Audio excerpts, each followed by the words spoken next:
What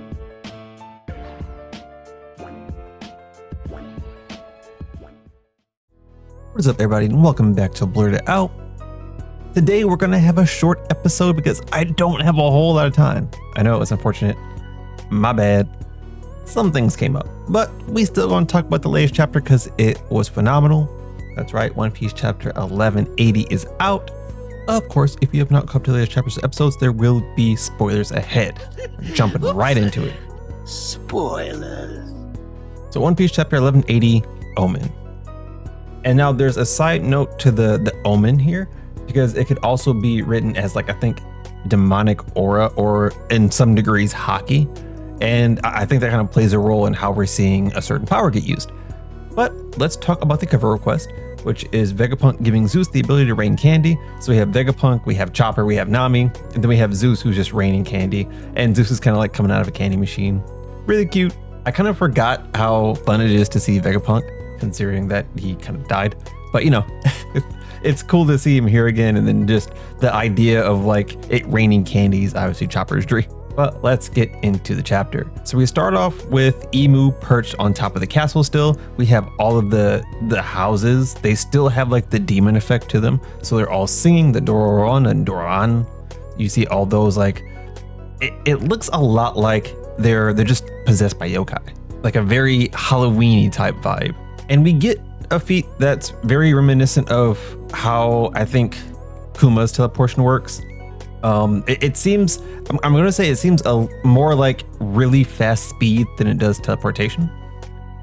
Because we see like a poof, and we see some of like the demonic like aura that's still there. And we notice that like Stanson and Hydruden, they both notice that Emu has disappeared. And then he appears like right in front of everybody. Now, Emu obviously isn't giant sized, but he is still sizably large compared to the other giants.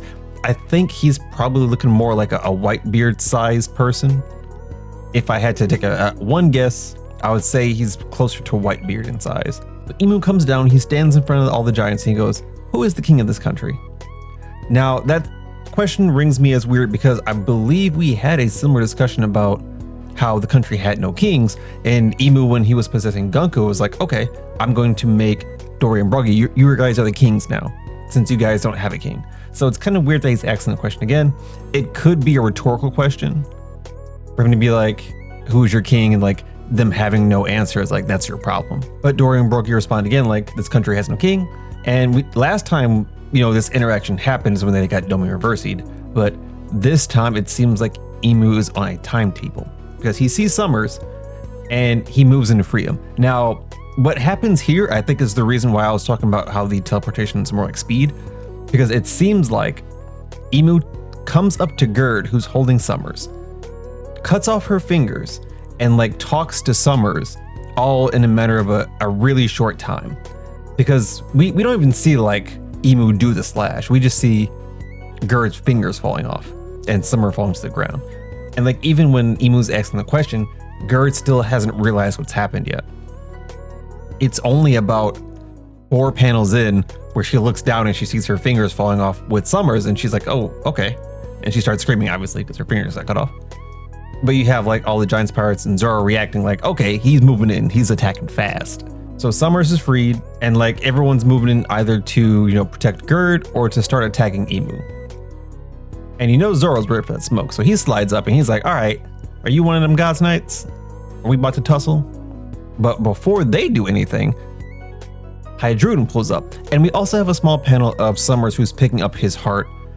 Now it looks like he has come together like top and bottom half, so I don't really know how his heart gets put back into it, like if he actually has to put it in his body or if he just keeps it with him. I'd be curious to see what goes on there.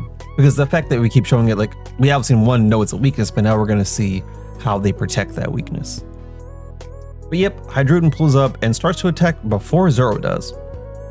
And before Hydruden gets his attack off, Stanson comes in and kicks Hydruden out of the way. Because Stanson's like, listen, we don't know who this is, we don't know what he's doing. You can't just blindly attack. The only problem is when Stanson goes to kick Hydruden like out of the way to not attack Emu already attacked. And that actually cuts off Stanson's leg. So like, in the path that would have been Hydruden probably getting bisected, we just lose Stanson's leg here. And it's just like, Emu moves so fast. Whatever kind of like cutting attack Emu does, and it doesn't, I can't tell if it's like an air slash, if it's like physical with the blade. This one right here seems physical with the blade, because you can almost see like blood being smeared on the blade itself. So Stanson ends up losing his leg, Gerd's losing her fingers. Everyone's panicking. Everyone's like, okay, we gotta get away. We don't know what's going on here, but he moving crazy. Of course, in comes Zoro. So Zoro hits him with the Purgatory Onigiri, but Emu just blocks with his tail.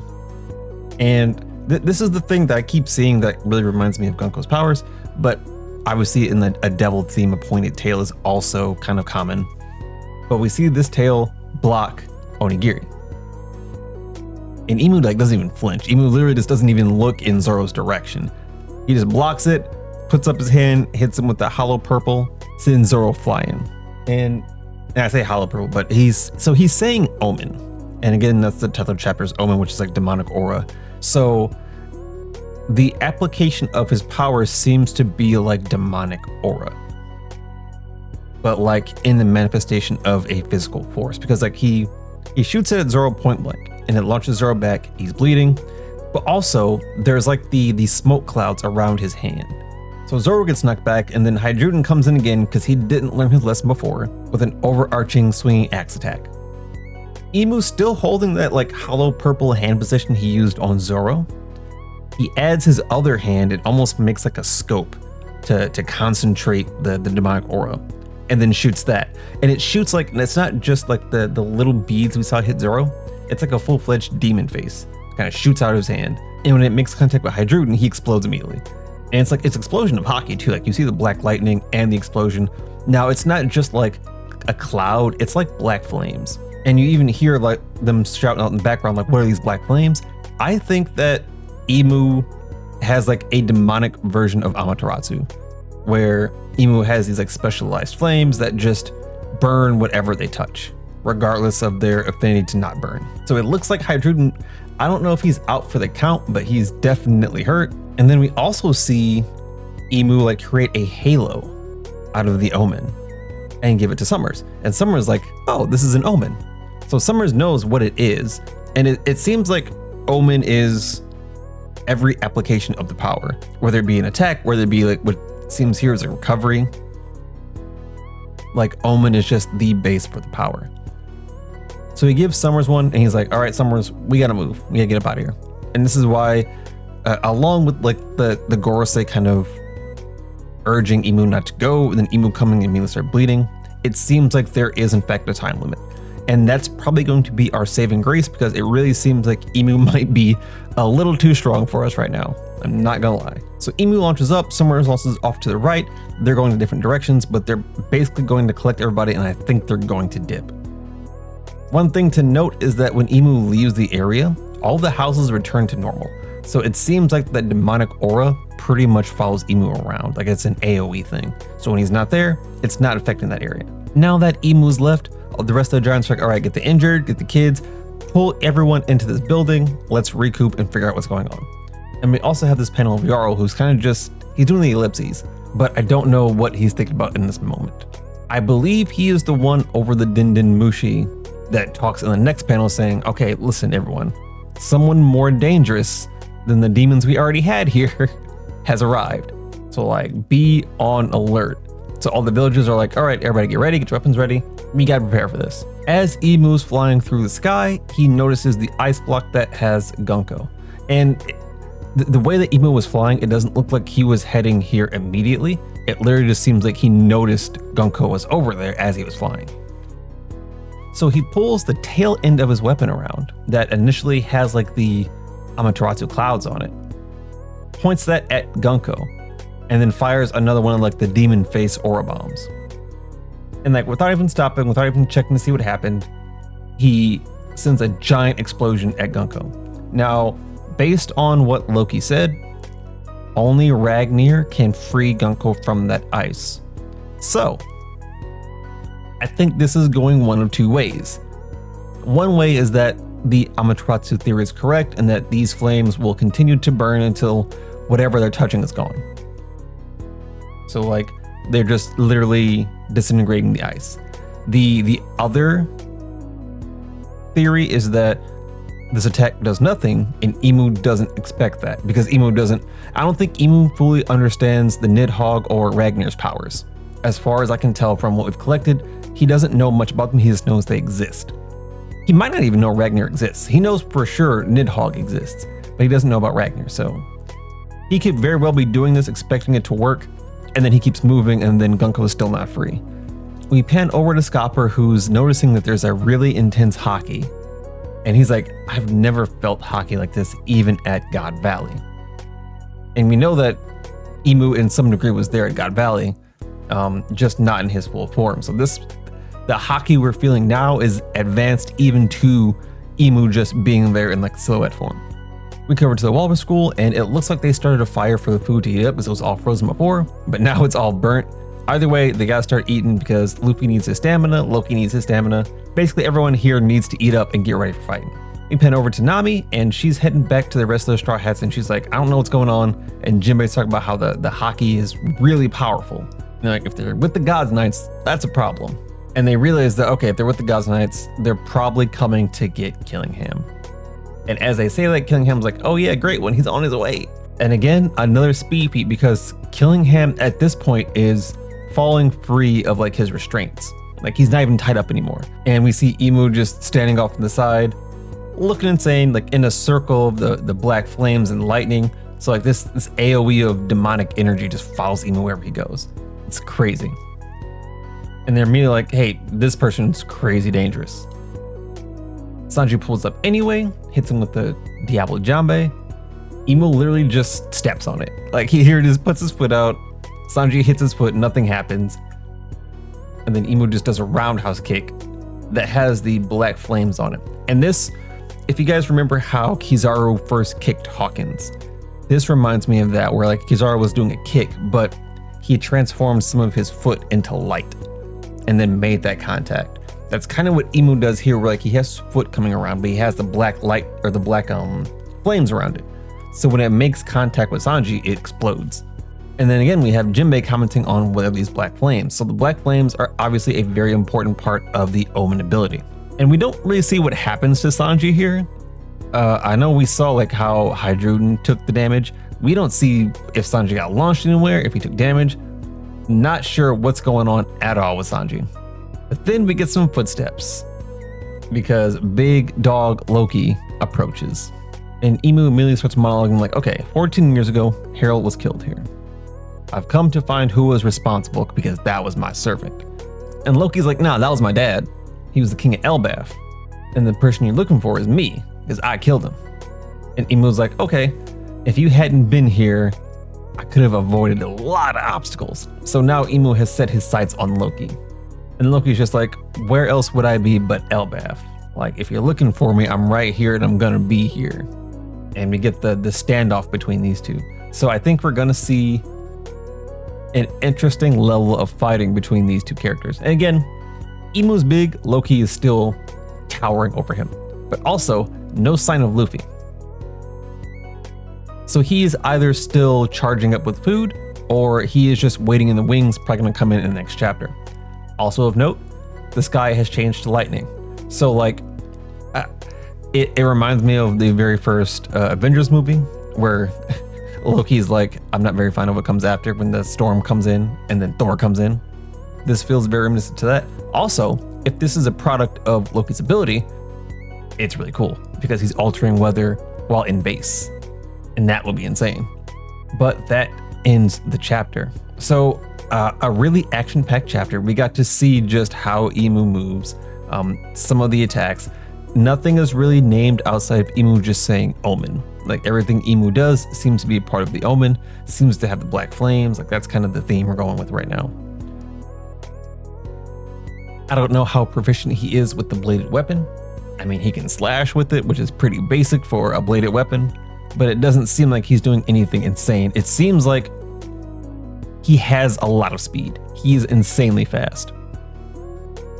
The way he's able to move around and it's not even like flight at some degree, because he fully pulls out wings so he can fly. So he doesn't just fly on his own.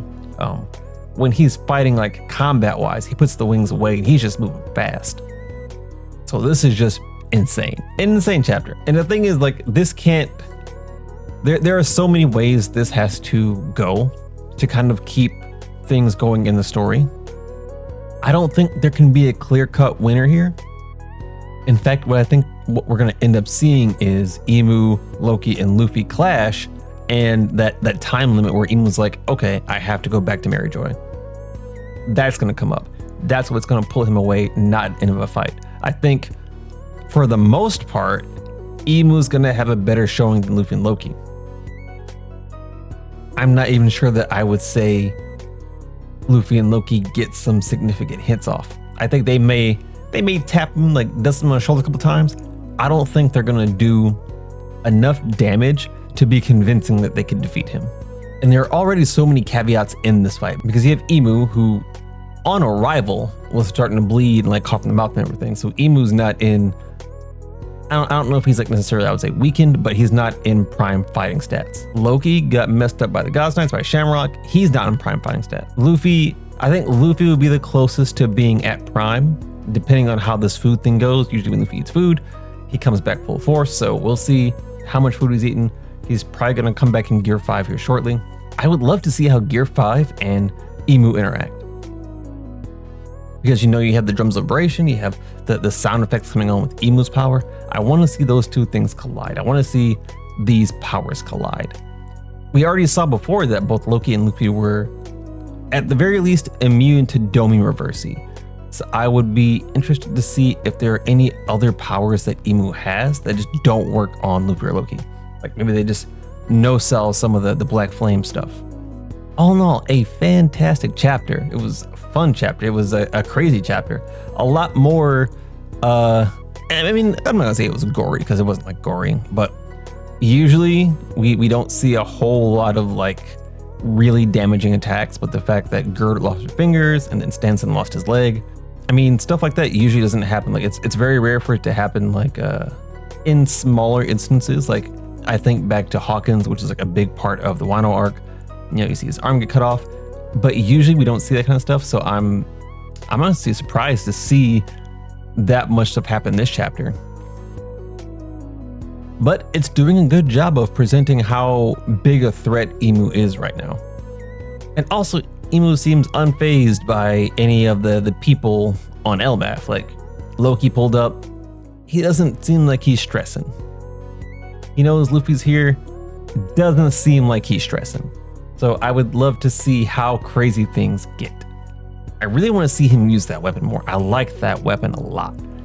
The design is cool. The blade plus the Amaterasu on the back is dope. Like, and I know it might not be Amaterasu. I think that's what I'm calling it to kind of familiarize myself with it. And because that's what it reminds me of. But that's such a cool design, and like the fact that it changes almost, kind of how Virgo used his weapon, when he had the bamboo stick and he could like shoot condensed hockey or something out of it. I don't know what he was shooting out of there, but it was strong. That kind of reminds me of that. Also, the fact that Emu came in and basically took out our two generals. Took out Zoro, took out Sanji. I don't think they're out for the count, but they clearly got like dusted to the side. Emu didn't waste any time. He literally cleared them out of the way, kept moving. That is going to do it for the chapter. I'm sorry, another short episode. I'm really trying to get the longer episodes so we can talk about stuff after the chapter stuff. I'm hoping next week will be a bit more normal. But as always, don't forget to like, comment, subscribe. I'll catch you in the next one. Peace.